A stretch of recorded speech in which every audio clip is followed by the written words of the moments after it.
Baik, bismillahirrahmanirrahim. Alhamdulillah, wassalatu wassalamu ala rasulillah wa ala alihi wa wala. Kita lanjutkan kembali pembacaan kitab Al-Muyassar fi Ulumul Quran. Sekarang kita di halaman 130, pembahasan syurutu at-tadabbur.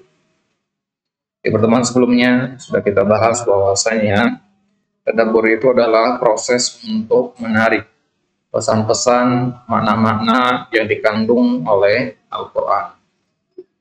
Maka untuk bisa mentadabburi Al-Quran, ada syarat-syarat yang harus dipenuhi oleh seseorang yang akan melakukan tadabbur atau al-mutadabbir. 3 syarat tersebut terangkum dalam syarat-syarat tersebut terangkum dalam 3 poin.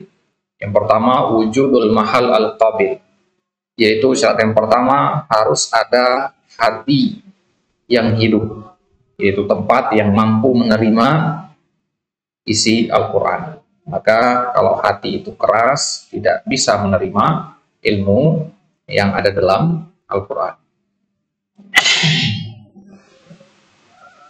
Kemudian syarat yang kedua adalah al-amal alladhi yasduru minal mukallaf, yaitu perbuatan tadabbur itu sendiri bisa dengan al-qiraah, bisa dengan al-istima', dengan syarat adanya hudurul qalbi.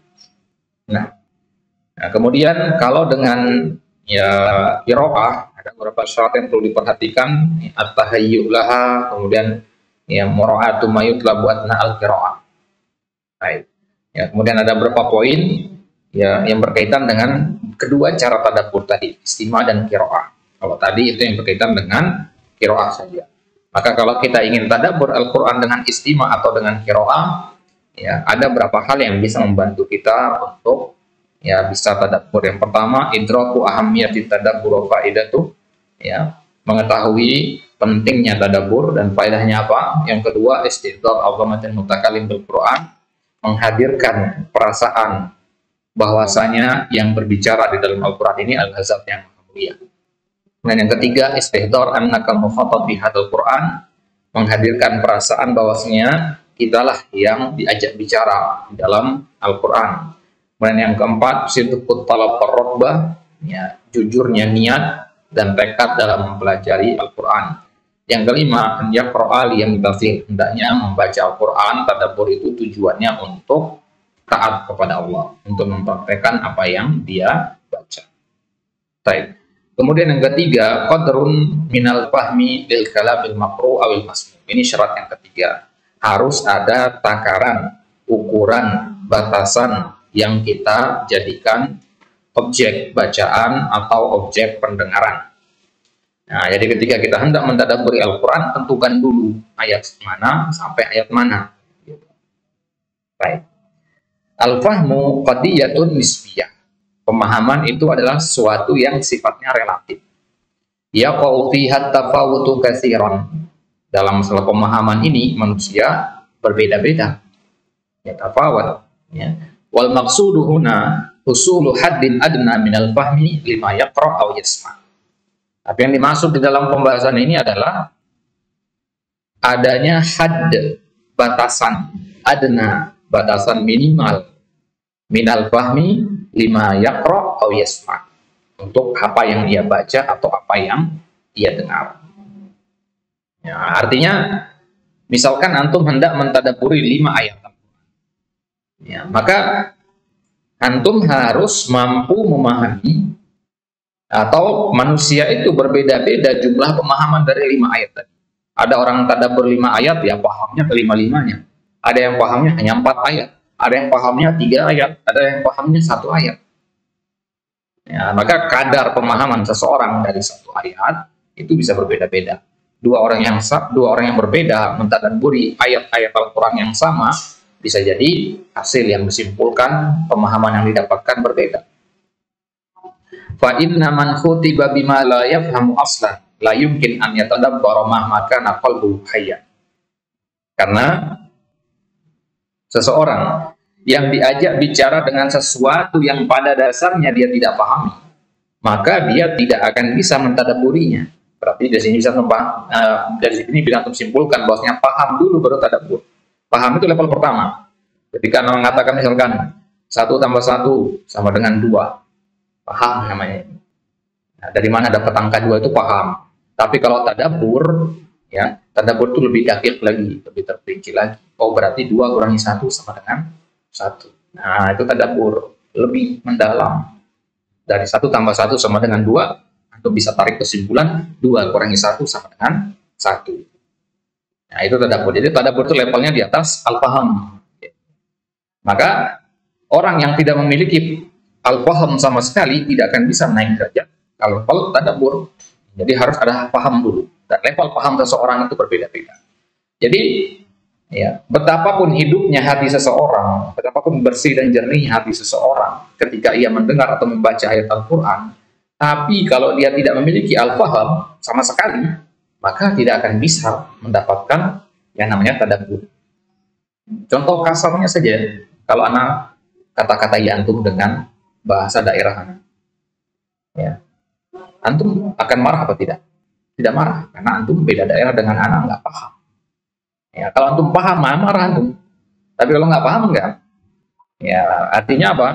Ya, tidak sampai antum untuk bisa marah karena tidak paham. Ada penghalang namanya al-faham di situ. Maka untuk bisa sampai ke at-tadabbur, ya, harus melewati yang namanya al-faham dulu. Wal amru bitadabburil al-Qur'an. Dan yang diperintahkan kita itu bukan untuk memahami Al-Quran, tapi mentadabburinya. Lebih jauh daripada sekedar ya, paham. Perintah untuk mentadabburi Al-Quran dan anjurannya ada dalam surat Shaf ayat 29. Perintah ini adalah umum, mencakup seluruh manusia. Kitabun anzalnahu ilaika mubarak. Sebuah kitab, yaitu Al-Quran, yang kami turunkan ia kepada Muhammad, sebuah kitab yang penuh dengan keberkahan. Tujuannya lihat dabbaru ayat ini. Syahidnya di situ. Lihat dabbaru ayat ini. Untuk ditadabburi ayat-ayat. Ini adalah perintah amun di jami'in nas. Umum mencakup seluruh manusia. Walam yakhussa dzalika bi ahlil ilmi duna ghairihim. Nah, bukan berarti ini hanya kekhususan buat ulama saja. Ya, bukan hanya ayat ini turun bukan hanya untuk ulama saja. Perintah tadabbur itu bukan hanya untuk ahli ilmi saja. Ma'anna ma yahsulu lil alim min dzalika la yuqasu bima yahsulu li ghairihi. Meskipun yang didapatkan oleh seorang alim, seorang ulama dari tadabbur itu tidak bisa dikiaskan, tidak bisa disamakan dengan yang diperoleh oleh orang yang tidak alim. Ada dua orang, yang satu orang alim, yang satu orang awam, sama-sama tadabbur, maka nggak bisa disamakan hasil tadabbur mereka. Ya, baik. Waqad jama'at hadhihi syurut ayatun fi kitabillah ta'ala. Syarat-syarat yang 3 ini, selesai dari pembahasan syarat yang 3 ini, ya, syarat yang pertama adanya hati yang hidup tadi. Kemudian ada takaran yang dibaca, ya, kemudian ya ada metode membaca atau mendengarnya. Dan ketiga syarat ini terkumpul dalam ayat 37, inna fi dzalika ladzikra liman kana lahu qalbun aw alqasama wa huwa syahid.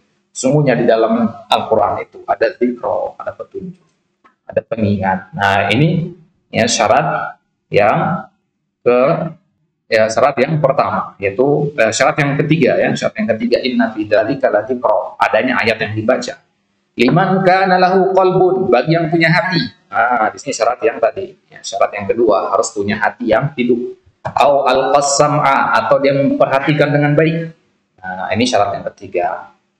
Jadi ayat yang akan ditadabburi ada, hati yang hidup ada, kemudian dia memperhatikan dengan baik. Dia membaca dengan baik atau menyimak dengan baik, maka barulah terpenuhi tadabbur itu. Haitsu sarrahat bisyartainil awwalain. Ya. Dua syarat yang pertama itu secara terang-terangan disebutkan dalam ayat tadi, wa amma tsalitsu fa hiya dalatun 'alaihi luzuman. Adapun syarat yang ketiga yaitu al-qasam'a, itu ya dalil dilalah luzum namanya, yaitu keharusan. Artinya antum tidak akan bisa sampai ke level tadabbur kalau ya tidak memiliki atau tidak melakukan yang namanya al-qasam'a, dengarkan dengan baik. Wa dzalika anna ilqa' as-sam'i la budda an yakuna ma'ahul kalam mafhuman ladas sami. Ya, la budda an yakuna ma'ahul kalam mafhuman ladas sami. Karena apa? Memperhatikan dengan pendengaran itu tidak mungkin terwujud kecuali bersama dengan kalam yang mafhum. Bagaimana untuk menyimak dengan baik kalau kalam itu sendiri nggak antum pahami, bahasa asing misalkan. Ya, walaupun mendengarkan dengan seksama nggak dapat apa-apa tuh. Antum misalkan nggak bisa bahasa Rusia, dengar orang ngomong bahasa Rusia meskipun mendengarkan dengan seksama dengan sepenuh hati nggak akan dapat pemahaman apa-apa. Wa illa fa innal isba'a lil kalami alladhi la yafhamu aslan kal ajami la yaslu bil maqsud, karena ya memahami ucapan yang memang pada dasarnya atau mendengarkan dengan seksama ucapan yang sama sekali dia tidak pahami, misalkan al-ajami, bahasa-bahasa ajam, la yaslu bihil maqsud, maka tidak terwujudlah tujuan itu. Nah, itu syaratnya yang ketiga. Amma mawani'ut tadabbur. Jadi kalau ada yang tanya pada antum nanti apa syarat-syarat tadabbur, gimana cara saya bisa mentadabburi Al-Quran? Bawakan contoh ayat 37 tadi dan istinbatnya tadi. Nah, ini paling baik-baik ini, penting ini. Karena pembahasan itu terangkum dalam ayat yang satu tadi. Harus hafal ayat itu. Nah, syarat at-tadabbur ini ya, sebenarnya sudah pernah ini diambil dari ucapannya Ibnu Qayyim. Ya, Ibnu Qayyim pernah menyebutkan bahwa syarat tadabbur itu ada 3 terangkum dalam ayat surat Qaf. Baik. Amma mawani'ut tadabbur fahiya natijatun an takhallubi ma dzukira min syurutit tadabbur aw syai'in minha. Adapun penghalang tadabbur sekarang. Kan kita katakan kemarin bahwasanya tadabbur enggak tentu tanpa adanya tiga rukun. Ya, salah satunya adalah tidak adanya penghalang. Ya, tidak boleh ada hal yang menghalang. Apa saja penghalang tadabbur? Penghalang tadabbur adalah natijah, hasil yang ditimbulkan dari takhalluf madzukira, hilangnya salah satu dari yang kita sebutkan dari syarat-syarat tadabbur tadi. Jadi kalau salah satu dari 3 syarat tadabbur itu hilang, hasilnya ya, akibat yang ditimbulkan itulah penghalang tadabbur. Nah, sekali lagi kita tadi pahami ada 3 syarat tadabbur, maka penghalang tadabbur adalah ketiadaan 3 hal atau salah satu. Baik. Nah, maka kesimpulan kita syurut at-tadabbur ada 3, wujudul mahal al-qabil wa wal qalbul hayy, adanya keberadaan sebuah hati, sebuah tempat yang bisa menerima cahaya Al-Qur'an, yaitu hati yang hidup. Ya, karena ibarat ya tanah, maka dia harus tanah yang ya, bisa menerima air, ya, sehingga bisa menumbuhkan tanaman-tanaman. Tapi kalau ya hatinya keras, ya gersang, maka dia ibarat bebatuan. Air hujan mau turun sebanyak apapun dia tidak akan bisa menumbuhkan tanaman. Dan yang kedua, qadrun minal fahmi dari kalamil makru' al masmu', itu takaran yang dipahami dari ucapan yang dia baca atau yang dia dengar. Berapa persen yang antum baca dari berapa persen yang antum pahami dari ayat yang antum baca atau dari ayat yang antum dengar. Dan yang ketiga, al-amal alladhi yasturu minal kalam, amalnya, prosesnya, perbuatannya, ya step by stepnya apa, entah itu dengan qiraah atau dengan istima'. Baik. Kelas intahayna min syuruti at-tadabbur al-anadful namazij min tadabburis salaf wal mufassirin. Nah, ini penting juga nih. Namazij artinya contoh-contoh. Contoh-contoh tadabburnya para salaf dan para ahli tafsir. Ya. Misalkan tafsirnya Ibnu Abbas. Qala Abdullah bin Abbas radhiyallahu anhuma, samani ayatin nazalat fi surat An-Nisa, kunna khairun li hadhihi al-ummah mimma tala'at alaihi syamsu wa gharabat. Kata Abdullah bin Abbas, ada 8 ayat yang ada di dalam surat An-Nisa. Ayat-ayat yang 8 ini lebih baik bagi umat ini daripada dunia dan seisinya. Ya, itu makna dari mimma tala'at alaihi syamsu wa gharabat. Matahari terbit dan tenggelam atas apa? Atas bumi kan. Nah, artinya ya, bahwasanya 8 ayat ini lebih baik bagi umat ini ya daripada bumi dan seisi. Ayat yang pertama adalah ayat yang ke-26. Yuridullahu liyubayyina lakum wa yahdiyakum sunanal ladzina min qablikum wa yatuba 'alaikum wallahu 'alimun hakim. Ya, Allah hendak menjelaskan kepada kalian, memberikan kalian petunjuk sunanal ladzina min qablikum, jalan seperti orang-orang sebelum kalian. wa yatuba 'alaikum, dan kembali kepada kalian, wallahu alimun hakim. Nah, jadi inti dari poin yang pertama adalah apa? Bahwasanya Allah itu punya iradah memberikan petunjuk kepada manusia, ya, melalui Nabi SAW. Kemudian ayat yang kedua, ayat yang ke-27, wallahu yuridu an yatuba 'alaikum wa yuridu alladziina yattabi'una asy-syahawati an tamilu mailan 'azima. Ayat yang pertama tadi itu menceritakan tentang keinginan Allah, kehendak Allah untuk memberikan petunjuk kepada umat manusia melalui Nabi kita SAW. Ayat yang kedua ini lebih spesifik lagi bagi orang-orang yang mengikuti hawa nafsunya dan menyimpang dari jalan yang lurus. Ya, jadi diperinci di situ. Kalau antum baca ayat yang pertama, mungkin antum berpikir, yang diberikan petunjuk di sini hanya orang-orang tertentu saja, orang yang beriman saja. Tapi itu dibantah pada ayat selanjutnya. Wa yuridul ladzina yattabi'una asy-syahawati tamilu mailan 'azima. Wa tsalitsatu yuridullahu an yukhaffifa 'ankum wa khuliqa al-insanu dha'ifa.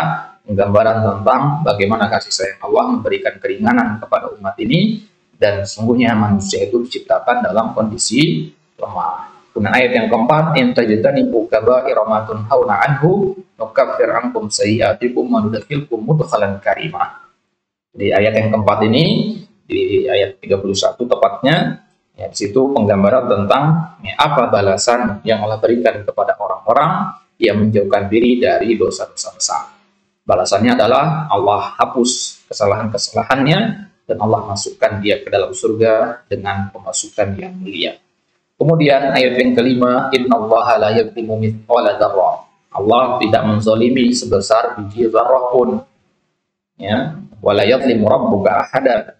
Kemudian ayat selanjutnya, ayat yang ke-6, ya'mal su'an aw yadhlim nafsahu tsumma yastaghfirillah.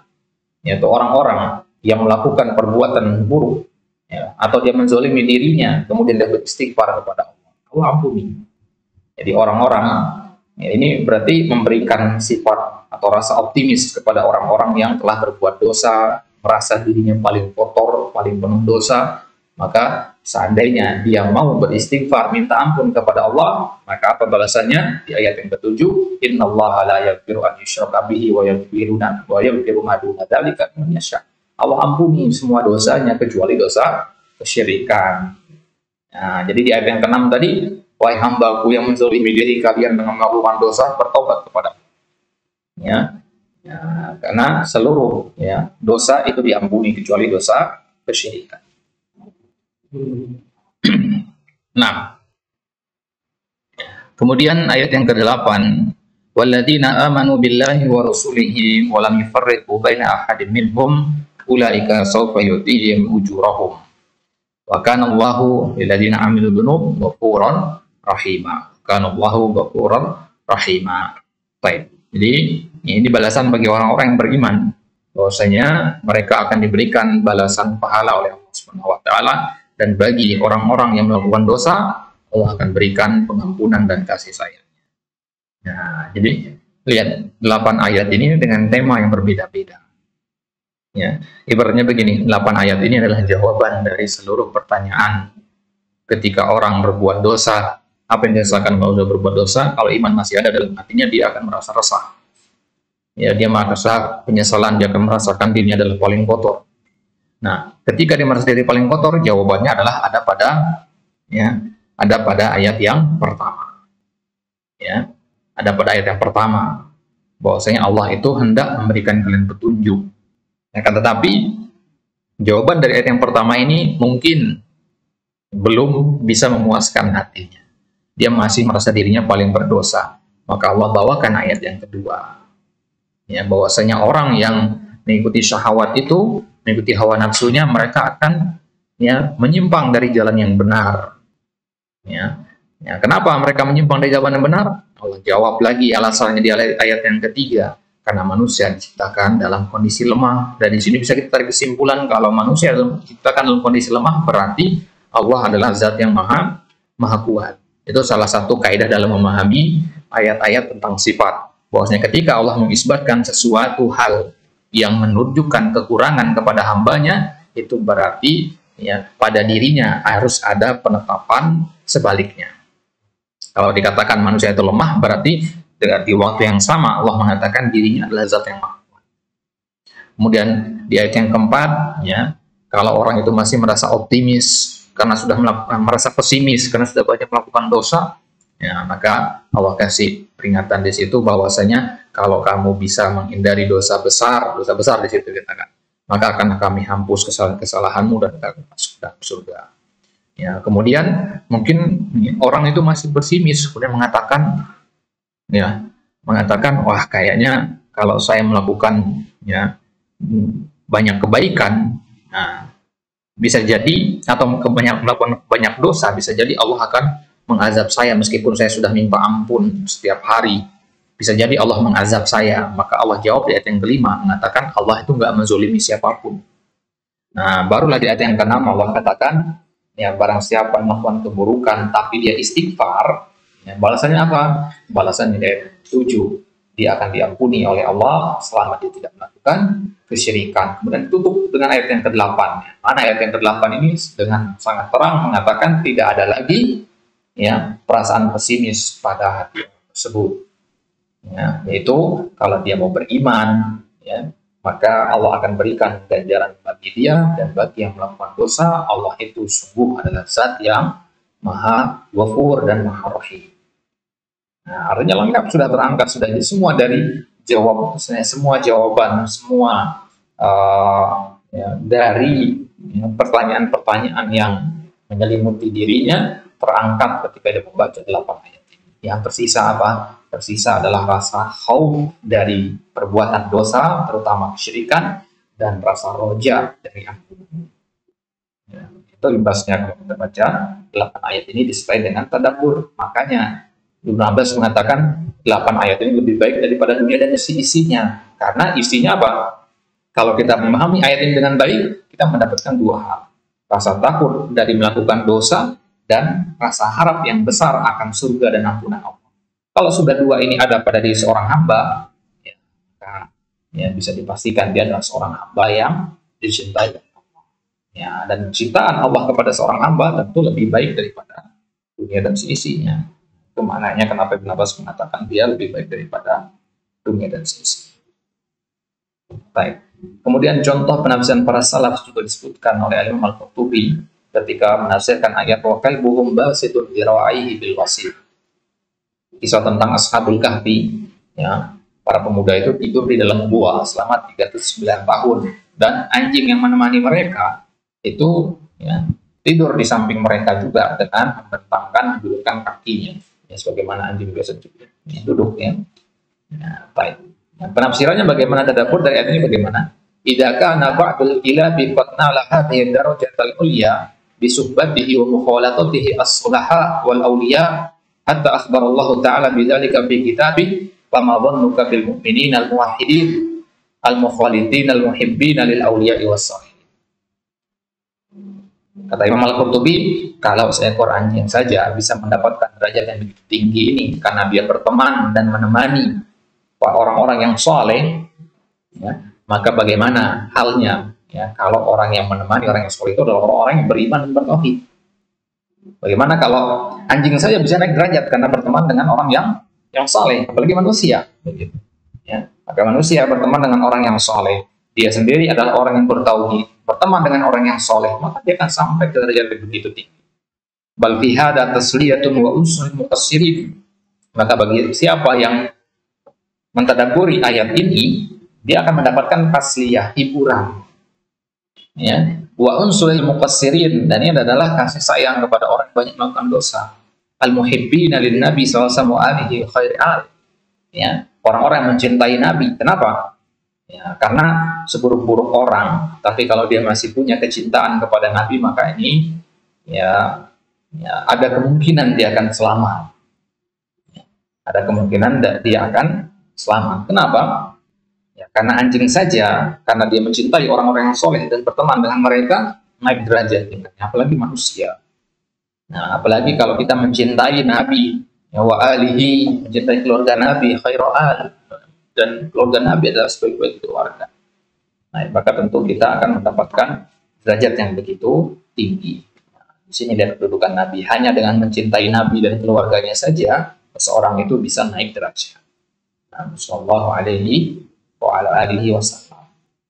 Baik. Kemudian tadabbur yang ketiga, qala Ibnu Qayyim fi qouli ta'ala asy-syaitanu ya'idukumul faqra wa ya'murukum bil fahsya wallahu ya'idukum maghfiratan minhu wa fadla wallahu wasi'un 'alim. Fahada wa'dullahi wa dzaka wa'dus syaitan. Dalam ayat ini ada dua ancaman syaitan dan ya, perjanjian, ada janji, ya, janji syaitan dan janji Allah. Ada dua janji di sini. Ya, kalau syaitan itu menjanjikan kefakiran dan memerintahkan kekejian, sedangkan Allah menjanjikan ampunan dan fadla dan kemuliaan. Nah, maka fahada wa'dullah wa dzaka wa'dus syaitan. Ini janji Allah dan itu janji syaitan. Falyantur al-bakhilu wal munfiq ayyul wa'daini wa aqsa. Maka orang yang bakhil dan orang yang rajin berinfak, lihat ya, janji yang mana yang lebih ya menenangkan, yang lebih pasti. Ya. Kalau antum adalah orang yang bakhil, ya, maka janji yang mana yang antum ambil? Janjinya Allah atau janjinya syaitan? Begitu juga kalau antum adalah orang yang rajin berinfak. Ya, antum berinfak karena janji mana? Janji Allah atau janji syaitan? Maka lihat di antara dua janji ini mana yang lebih yang meyakinkan bagi antum. Wa ila ayyihima yatma'innu qalbuhu wa taskunu nafsu. Mana dari dua janji ini yang hatinya lebih tenang ya kepadanya. Nah, jadi artinya apa di sini? Artinya kita, Ibnu Qayyim di sini hendak menyampaikan kepada kita bahwasanya hendaknya kita tidak mempercayai janjinya syaitan. Kita percaya hanya kepada janjinya Allah saja. Kenapa? Karena janji Allah itu lebih menenangkan. Di ayat dikatakan wallahu wasi'un 'alim. Jadi syaitan seindah apapun dia menjanjikan sesuatu, hakikat sebenarnya adalah kefakiran gitu. Ya. Syaitan menjanjikan ya, harta yang banyak dengan melakukan judi online misalkan. Tapi hakikatnya sebenarnya itu adalah kefakiran. Ya, dari surat Al-Baqarah ini Allah sebutkan begitu, asy-syaitan ya'idukumul faqr. Ya, sebenarnya yang dijanjikan oleh syaitan itu adalah kefakiran. Ya, hanya saja manusia banyak tertipu dengan kulit luarnya. Sedangkan janji Allah adalah ampunan, dan banyak juga manusia yang tertipu karena melihat kulit luarnya. Ampunan itu ditutupi dengan pakaian musibah, dengan penyakit dan sebagainya. Yang padahal di balik musibah, balik penyakit itu ada ampunan dari Allah. Baik. Qala Zarkashi rahimahullah wa qawluhu hakiyan an Yusuf alaihi salam wa qad ahsana bi id akhrajani minas sijni wa lam yadhkur khurujahu minal jubbi ma'an ni'mata fihi a'dham. Padahal Zarkashi ketika menceritakan tentang ketika menafsirkan tadabbur Nabi Yusuf ayat 100, Nabi Yusuf berkata, wa qad ahsana bi, Allah telah berbuat baik kepada id akhrajani minas sijni, ketika ia mengeluarkanku dari penjara. Ya. Falam yadhkur khurujahu minal jubbi ma'anna ni'mata fihi a'dham liwajhayn. Ya, ahaduhuma li alla yastahi ikhwatahu wal karim yughdhi 'anil lawm wa la siyama fi waqti as-safa. Wa tsani li anna sijna kana bi ikhtiyari. Fa kana al-khuruju minhu a'dhamu ya bi khilafi al-jubbi. Nah, jadi tadabburnya di sini adalah Nabi Yusuf mengatakan Allah telah memberikan kepadaku nikmat berubah dikeluarkan dari penjara. Tapi Nabi Yusuf nggak menyebutkan ketika beliau dikeluarkan dari sumur. Kan kisahnya Nabi Yusuf dibuang dalam sumur kan. Nah, padahal nikmat dikeluarkan dari sumur itu lebih besar daripada nikmat dikeluarkan dari penjara. Ya, kenapa? Ya, ada dua alasannya. Yang pertama, lihatlah yastahi ikhwatuhu. Ya, agar saudara-saudaranya tidak malu.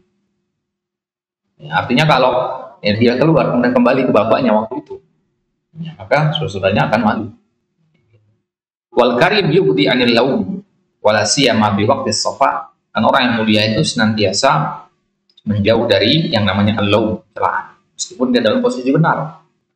Kemudian yang kedua, li'anna sujna kana bi ikhtiyari. Penjara itu karena pilihannya sendiri. Nabi Yusuf yang memilih untuk penjara itu ya, padahal dia tahu dirinya benar. Si Al-Aziz juga mengetahui bahwa Nabi Yusuf benar, tapi untuk menghindari ucapan-ucapan maka Nabi Yusuf memilih di penjara. Fakana al-khuruju minhu a'zamu bi khilafi al-jubbi. Maka keluarnya ya beliau dari penjara a'zam ya ya bi khilafi al-jubbi. Qala Ibnu Ashur akhbar tafsiri qouli ta'ala kadzalika kuntum min qablu manallahu 'alaikum fatabayyanu wa hadhihi tarbiyatun 'azimatun wa hiya an yastashkara al-insanu inda mu'akhadatihi ghayrahu ahwalan kana huwa 'alaiha tusawi ahwala man yu'akhidu kama akhadul mu'allimi at-tilmida bisu'in idza lam yuqassir fi imali juhdihi wa kadzalika hiya 'azimatun liman yamtahinuna talabatal ilmi fayataduna at-tashdid 'alaihim wa tatallabu atharatihim wa kadzalika uladul umur wa kibaril muwazzafin fi muamalati man ya linadhrihim min sigari al-muwazzifin wa kadzalika muwazzafin wa kadzalika al-aba abnaihim. Artinya ya, penafsiran dari ayat ini adalah kadzalika kuntum min qablu famanallahu 'alaikum fatabayyan. Artinya apa? Artinya jangan kita menimpakan sesuatu kepada orang lain ya, sesuatu sedangkan sesuatu itu kita tidak mau ya ditimpakan kepada diri kita sendiri ya. Kalau orang sudah melakukan tugasnya dengan baik, berakhlak dan baik, ya jangan kita ya siksa dia dengan sesuatu yang mengakibatkan ia tersiksa ya. Ada orang masa lalunya buruk ya, kita juga pernah masa lalu kita buruk, tapi karena kita duluan hijrah, maka kemudian orang yang masa lalunya buruk itu kita hakimi, kita celah sebagai kamu dulu pelaku bidah, kamu begitu, nggak boleh ya, karena dulu pun antum seperti itu salah. Baik, maka misalkan seorang guru tidak boleh dia menghukum muridnya ya, menghukum muridnya dengan hukuman yang di luar batas kemampuan si murid itu, padahal si murid ini juga nggak pernah melakukan kesalahan ya, adabnya bagus, selalu mengerjakan tugas dengan baik dan sebagainya, tapi tiba-tiba dihukum sama gurunya, nggak boleh. Nah, ini zalim. Ya, begitu juga ya apa namanya di sini contohnya tadi disebutkan ulatul umur ya, para pemimpin atau para pegawai senior ya, ketika bermuamalah dengan pegawai-pegawai junior maka tidak boleh ya bersikap semena-mena. Begitu juga bapak kepada anak-anaknya, mentang-mentang berada di atas tidak boleh berbuat semena-mena dan yang di bawahnya. Wa akhiran in bagi at-tanbiha ala anna min at-tadabburi ma yasluhu li umumin nas wa minhu ma la yuhsinuhu illa ulama. Ya, perlu kita tanbih di sini bahwasanya tadabbur itu ada yang boleh untuk seluruh manusia, ada juga yang hanya boleh untuk para ulama. Wa bina'an ala dzalika fa inna min al-khata'i an tatawajjaha al-adhanu 'inda al-hadithi 'an at-tadabbur ila istikhrajil ma'ani wal lataif wan nikat ad-daqiqah allati lam nusbaq ilaiha fahas. Ya, maka termasuk kesalahan di sini kalau kita arahkan otak kita fokuskan pikiran kita untuk membicarakan tentang mengeluarkan makna-makna yang dakik yang belum pernah dikeluarkan oleh ulama terdahulu. Fa inna dzalika la yasluhu illa lil ulama, karena yang seperti itu hanya boleh dilakukan oleh para ulama. Ya, kita sekarang misalkan coba-coba menafsirkan Al-Qur'an. Oh, kayaknya ayat ini maknanya ini. Padahal kita bukan kalangan ulama, tidak punya ilmu, tidak punya alat untuk itu. Maka ini tidak boleh. Yang boleh menafsirkan Al-Quran ya, dengan penafsiran yang baru itu hanyalah kalangan para ulama saja. Lakin al-mu'min ayyan kana yatadabbaru lirqiqa qalbah. Tapi seorang mukmin itu hendaknya mentadabburi Al-Quran bukan untuk mengambil makna baru, tapi untuk melembutkan hatinya. Wa yata'arrafu mawatinal ibar, dan mengetahui mana saja letak nilai-nilai Al-Quran. Wa ya'ridu nafsahu ala ma dzakarahu Allah ta'ala fil Qur'anil Karim min awsafil mu'minin, dan ia membandingkan dirinya dengan sifat-sifat mukminin yang ada dalam Al-Quran. Ya, dalam Al-Quran dikatakan wa ibadur rahman alladzina yamshuna 'alal ardi haunan wa idza khatabahumul jahiluna qalu salama. Ini sifat orang-orang hamba-hamba Ar-Rahman. Nah, ketika kita membaca ayat ini, ya kita tanya diri kita sendiri, ada atau tidak sifat ini pada diri kita? Nah, di situ kita timbang diri kita dengan sifat-sifat yang disebutkan di dalam Al-Quran. Wa yahdharu minal ittisaf bi sifati ghairihim, dan bersikap hati-hati dari sifat-sifat sebaliknya. Disebutkan dalam Al-Quran orang musyrikin itu begini sifat-sifatnya, orang kafir itu begini sifatnya, ya, orang munafikin itu begini sifatnya. Maka tanyakan diri kita sendiri, ya, ada nggak sifat-sifat buruk itu ada pada diri kita? Kalau ada, maka harus hati-hati berarti. Ila ghairi dzalika mimma yantafi'u bihi wa yumkin husuluhu li kulli man tadabbara kitab Allah. Nah, baik, intinya adalah dari tanbih ini ya, poinnya ada dua di situ. Yang pertama adalah tadabbur itu ada yang boleh dilakukan oleh seluruh manusia, ada juga tadabbur yang hanya boleh oleh para ulama. Tadabbur yang hanya boleh untuk para ulama ini adalah tadabbur yang mengambil makna yang mendalam sekali. Itu hanya boleh dilakukan oleh para ulama. Ya, kalau ada orang talibul ilmi masih pemula dalam belajar kemudian mentadabburi Al-Quran mengeluarkan mana-mana baru, maka ini tidak boleh. Ya, kemudian poin yang kedua dari tanbih ini bahwasanya tujuan dari tadabbur itu adalah untuk melembutkan hati, mengambil pelajaran dan menjadikan Al-Quran sebagai tolok ukur, ya, untuk menimbang diri sendiri, saya orang beriman apa tidak, saya orang kafir apa tidak, saya orang munafikin apa tidak. Ya, maka Al-Quran ini ibarat cermin, berarti kita bercermin di situ. Ya, diri kita itu kita timbang dengan Al-Quran. Nah, inilah inti dari tadabbur sebenarnya. Ini adalah ghayah dari tadabbur. Ya, tujuan akhir kita tadabbur itu ya agar kita kenali diri kita sendiri. Ya, ya, kalau kita sudah jauh menyimpang dari jalan yang lurus tanpa kita sadari, kan saking jauhnya kita berjalan, kita merasa lurus jalannya, padahal itu sudah bengkok dari awal. Nah, maka akhirnya kalau kita membaca Al-Quran dengan tadabbur, kita akan sadar dengan kesalahan itu sehingga kita putar balik ke jalan yang lurus. Nah, itu yang ya diinginkan dari proses tadabbur itu. Baik. Kemudian poin yang kelima insya Allah nanti akan kita bahas adalah al-intisaru bil Quran. Ya, sebagaimana adalah sebuah sunnatullah, hal-hal yang hak tentu memiliki musuh-musuh. Ya, sesuatu yang hak pasti ada musuh-musuhnya. Para nabi tidak ada yang tidak punya musuh, entah musuh dari keluarganya sendiri, dari kaumnya, ya. Pasti ada yang namanya ya, musuh dari kebenaran itu, karena itu memang sudah ketetapan dari Allah. Maka ada musuh-musuh yang ingin juga meruntuhkan Islam dari sisi Al-Quran, maka mereka berusaha bagaimana caranya ya untuk ya, membuat kaum muslimin itu ragu dengan kemurnian dan kesucian Al-Quran. Lantas kalau kita mendapati orang-orang seperti itu, bagaimana sikap kita?